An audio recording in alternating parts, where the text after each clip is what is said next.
Hello students, इस video में हम क्लास 6 मैथमेटिक्स में आर डी शर्मा के क्वेश्चंस सॉल्व करेंगे। पिछले वीडियो में मैंने आपको एक्सरसाइज 1.4 के कंप्लीट सॉल्यूशंस दिए थे, वो भी इम्पोर्टेंट कॉन्सेप्ट्स के साथ। इस वीडियो में मैं आपको एक्सरसाइज 1.5 के क्वेश्चंस सॉल्व करके दिखाऊंगा। ओके, तो एक्सरसाइज 1.5 में चलते हैं। Question number 1, how many milligrams make 1 kilogram, यानी 1 किलोग्राम में कितने मिलीग्राम्स होते हैं। ओके, ठीक है। तो क्वेश्चन नंबर 1 सॉल्व करने से पहले मैं उससे रिलेटेड एक छोटा सा कॉन्सेप्ट है वो बता देता हूँ। ठीक है, जैसे कि क्वेश्चन में पूछा गया कि 1 किलोग्राम में कितने मिलीग्राम्स होते हैं। ठीक है, तो जो किलोग्राम और मिलीग्राम में दोनों ही यूनिट्स हैं जो कि यूज़ की जाती है वेट बताने के लिए। ओके, जैसे आपने कभी अगर अपना वेट नापा होगा तो वो किलोग्राम में बताया जाता है, लेकिन जैसे आप कोई खाने का पैकेट खरीदते हैं मार्केट से और उसे आप पीछे देखेंगे पैकेट के पीछे, तो उसमें वेट लिखा रहता है ग्राम्स या मिलीग्राम्स में। ओके, ठीक है। तो वेट की यूनिट्स रहती है, सबसे छोटी यूनिट रहती है मिलीग्राम।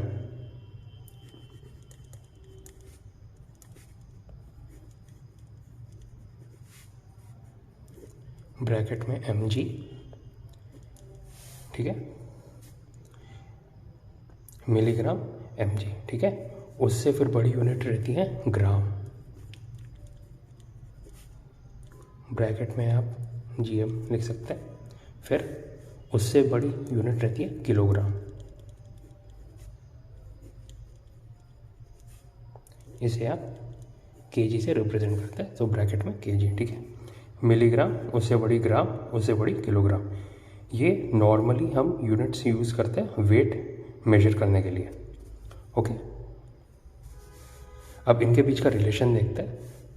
तो सबसे पहले किलोग्राम और ग्राम के बीच में मैं अब जो मिलीग्राम, ग्राम और किलोग्राम है उनको शॉर्ट फॉर्म में लिखूँगा। ठीक है, तो सबसे पहले kilogram, 1 kilogram equal to 1000 gram. Okay, तो 1 किलोग्राम यानी 1 kg में कितने ग्राम होते हैं? 1000। ओके, ऐसे ही 1 ग्राम इक्वल टू 1000 मिलीग्राम। ठीक है, ठीक है। सो 1 किलोग्राम इक्वल टू 1000 ग्राम और 1 ग्राम इक्वल टू 1000 मिलीग्राम। ठीक है, अब क्वेश्चन में पूछा गया था कि कितने मिलीग्राम मिलकर 1 किलोग्राम बनाते हैं। ठीक है, तो इनके बीच का मैंने अभी आपको रिलेशन बताया, 1 kg इक्वल टू 1000 ग्राम।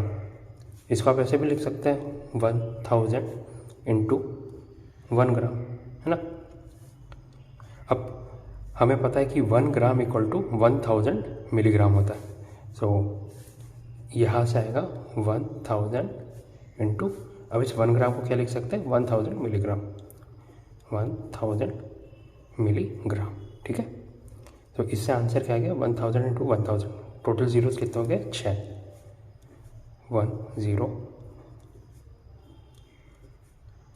एक कॉमा लग गया, मिलीग्राम। तो इससे क्या होगा? 1 किलोग्राम इक्वल टू,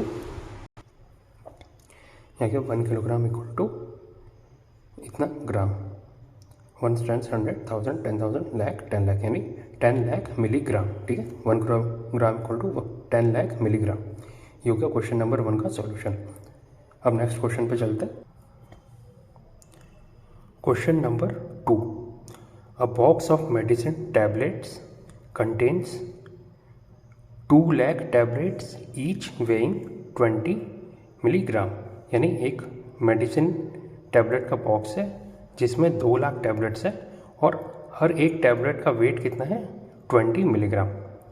फिर what is the total weight of all the tablets in the box in grams, यानी बॉक्स में जितने भी टैबलेट्स हैं उनका वेट बताना है, वो भी ग्राम्स में है।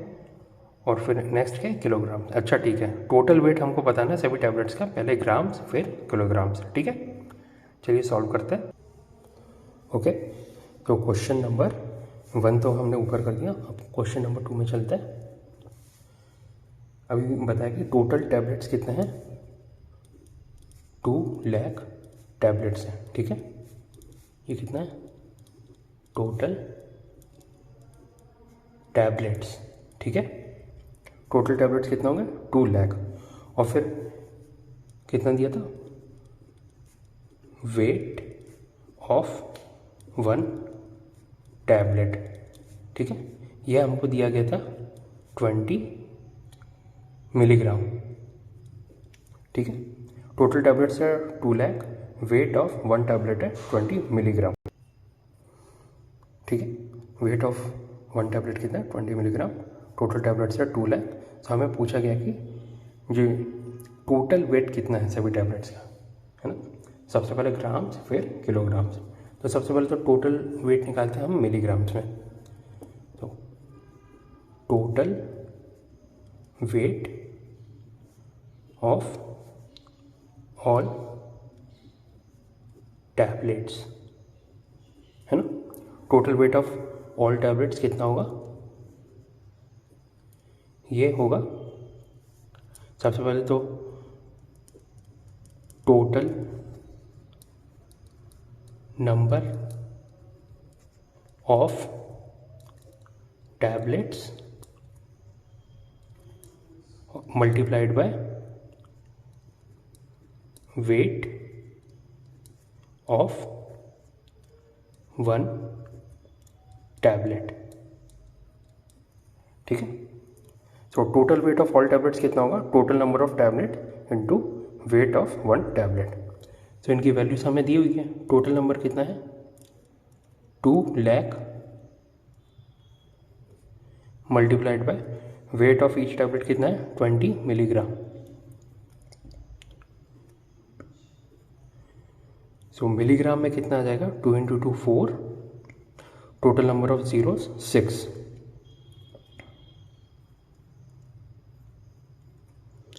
ये आ गया मिलीग्राम में, है ना।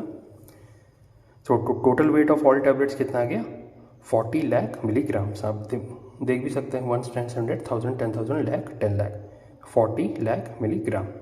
ओके, अब मैंने अभी आपको कॉन्सेप्ट में बताया था कि 1 ग्राम कितना होता है 1000 मिलीग्राम, है ना। तो इसे अगर आप ऑपोजिट में लिखें तो कैसे लिखेंगे, 1000 मिलीग्राम होता है 1 ग्राम के बराबर। सो 1 मिलीग्राम और 1 ग्राम के बीच में क्या रिलेशन आएगा, देखिए 1000 मिलीग्राम को आप ऐसे भी लिख सकते हैं 1000 इंटू 1 मिलीग्राम इक्वल टू 1 ग्राम, है ना। अब 1000 को आप यहाँ पे ले जाइए, तो 1 मिलीग्राम कितना होगा इक्वल टू होगा 1/1000 इंटू 1 ग्राम, है ना, क्योंकि यहाँ पे 1000 मल्टीप्लाई हो रहा है, जब इक्वल टू के ऑपोजिट साइड में आएगा तो डिवाइड हो जाएगा। तो इसे आप लिख सकते हैं 1 ग्राम डिवाइडेड बाय 1000, ये क्या हो जाएगा 1 मिलीग्राम और 1 ग्राम के बीच में रिलेशन। अब हमें टोटल वेट कितना दिया है 40 लाख, है ना, 40 लाख मिलीग्राम। तो इसको जब ग्राम में कन्वर्ट करेंगे तो क्या होगा, ये हो जाएगा 40 लाख अपॉन 1000 ग्राम। सो 3 0 से 3 0 कैंसिल, तो क्या आ गया ये 4000 ग्राम, है ना। तो टोटल वेट इन ग्राम्स कितना आ गया 4000 ग्राम, है ना। तो ये तो हो गया फर्स्ट पार्ट। अब नेक्स्ट पार्ट क्या है कि हमें टोटल वेट बताना है टैबलेट्स का किलोग्राम में, ठीक है। तो अभी मैंने आपको कॉन्सेप्ट में बताया कि 1 किलोग्राम कितना होता है, 1000 ग्राम, ठीक है। 1 किलोग्राम कितना हुआ, 1000 ग्राम, ये मैंने आपको कॉन्सेप्ट में बताया। तो जैसे ऊपर हमने ग्राम और मिलीग्राम के बीच में रिलेशन निकाला, तो ऐसे ही ग्राम और किलोग्राम के बीच में भी निकाल रहे हैं। तो इसको हम लिख सकते हैं 1000 इंटू 1 ग्राम, है ना। तो 1000 को इक्वल टू के इस साइड ले आएंगे, तो इसको लिख सकते हैं हम 1 ग्राम इक्वल टू कितना हो जाएगा, 1/1000 किलोग्राम। जब ग्राम को किलोग्राम में कन्वर्ट करेंगे तो कितना होगा, 1000 से डिवाइड कर देंगे, है ना। अब ऊपर क्या है, टोटल वेट इन ग्राम्स कितना है, 4000 ग्राम। तो अब जब किलोग्राम में लिखेंगे तो कैसे होगा, total weight of tablets in kilogram कैसा आएगा, 4000 डिवाइडेड बाय 1000 किलोग्राम। तो इसकी वैल्यू क्या आएगी, 0 से 0 कैंसिल, 4 किलोग्राम। तो टोटल वेट इन ग्राम्स कितना आ गया, 4000 ग्राम, और total weight of tablets in kilogram कितना आ गया, 4 किलोग्राम। ओके, तो ये क्वेश्चन नंबर 2 सॉल्व हो गया। अब नेक्स्ट क्वेश्चन चेक करते हैं। Okay, question number 3, population of Sundarnagar was 235471 यानी 2,35,471 इन द ईयर 1991, ठीक है। सो एक शहर है सुंदरनगर जिसकी पॉपुलेशन 1991 में कितनी थी, 2,35,471। ओके, फिर in the year 2001 it was found to have increased by 72,958, ठीक है। तो नेक्स्ट लाइन है कि 2001 में ये पाया गया कि जो पॉपुलेशन थी सुंदरनगर की वो कितने से इंक्रीज हुई है, 72,958 से, ठीक है। तो क्वेश्चन है what was the population of the city in 2001। तो हमसे ये पूछा गया है कि 2001 में जो शहर है सुंदरनगर उसकी नई पॉपुलेशन कितनी है। ओके, ठीक है। तो क्वेश्चन सॉल्व करने से मैं आपको एक छोटा सा कॉन्सेप्ट बता देता हूँ, इंक्रीज और डिक्रीज का, ठीक है। जब भी बोला जाए कि किसी भी नंबर को इंक्रीज किया गया है, किसी भी नंबर को इंक्रीज किया गया है, इसका मतलब है कि आपको सम करना है या फिर आप बोल सकते हैं कि ऐड करना है, ठीक है। मतलब कोई भी नंबर है अगर उसको बोला गया कि इंक्रीज करना है या उस नंबर को इंक्रीज किया गया है तो इसका मतलब है कि सम हुआ है या फिर एडिशन हुआ है। ऐसे ही अगर बोला है कि किसी भी नंबर को डिक्रीज किया गया है, किसी नंबर को डिक्रीज करना है या डिक्रीज किया गया है तो उसका मतलब है कि सब्ट्रैक्शन होना है, ठीक है। इंक्रीज का मतलब सम हुआ है या एडिशन हुआ है, डिक्रीज का मतलब सब्ट्रैक्ट हुआ है। क्योंकि इंक्रीज मतलब बढ़ाया, कि किसी भी नंबर को बढ़ाया गया है, और डिक्रीज का मतलब घटाना, किसी भी नंबर को घटाया गया है, ठीक है। फॉर एग्जांपल आप कोई भी नंबर ले लीजिए, जैसे कि चलिए मैं 2 डिजिट नंबर लेता हूँ, आप 25 ले लीजिए, ठीक है। ये एग्जांपल है, 25 एक गिवन नंबर है। सबसे पहले इसको बोला गया कि 25 इज इंक्रीज्ड बाय 10, ठीक है। 25 इज इंक्रीज्ड बाय 10, इसका मतलब है कि 25 में 10 का सम हुआ है या एडिशन हुआ है, ठीक है। और ऐसे ही अगर इसकी जगह लिखा रहता कि 25 इज डिक्रीज्ड बाय 10, ठीक है। तो इसका मतलब हुआ कि 25 में से 10 को सब्ट्रैक्ट किया गया है, ठीक है। क्योंकि अभी मैंने बताया इंक्रीज का मतलब बढ़ाना, डिक्रीज का मतलब घटाना, ठीक है। तो 25 इज इंक्रीज बाय 10 मतलब 25 को 10 से बढ़ाया गया है, इसलिए 25 + 10। और ऐसे 25 इज डिक्रीज बाय 10 मतलब 25 को 10 से घटाया गया है, यानी 25 माइनस 10। क्लियर? चलिए क्वेश्चन की तरफ बढ़ते हैं। क्वेश्चन नंबर 3 हमें दिया गया था कि सुंदरनगर जो सिटी है, मैं उसका नाम नहीं लिखूंगा, सिर्फ उसकी जगह सिटी लिखूंगा, ठीक है।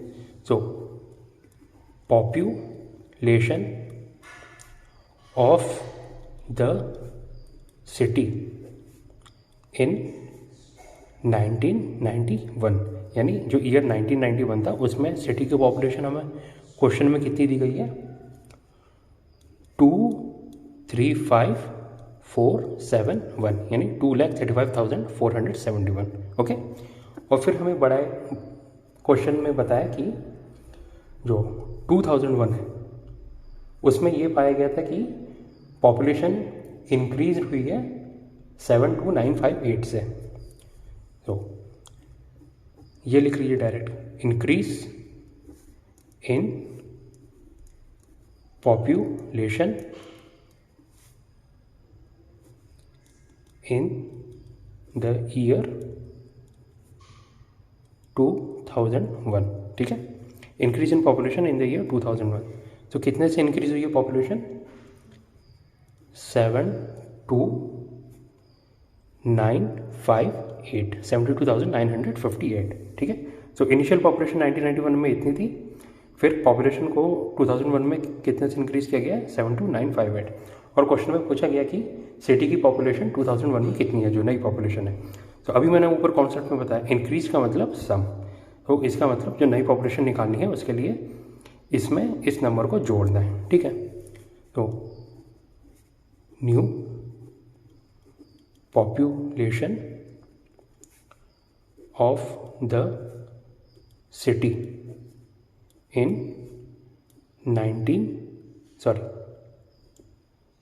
2001, यानी जो सिटी की नई पॉपुलेशन 2001 में कितनी होगी, सीधा आप ऐड कर दीजिए, 2,35,471 प्लस 72,958, तो टोटल कितना होगा, 1 + 8 9, 7 + 5 12, कैरी 1, 1 + 4 5 + 9 14, ठीक है, कैरी 1, 1 + 5 6 + 2 8, ठीक है, 3 + 7 10, कैरी 1, 1 + 2 3, ठीक है।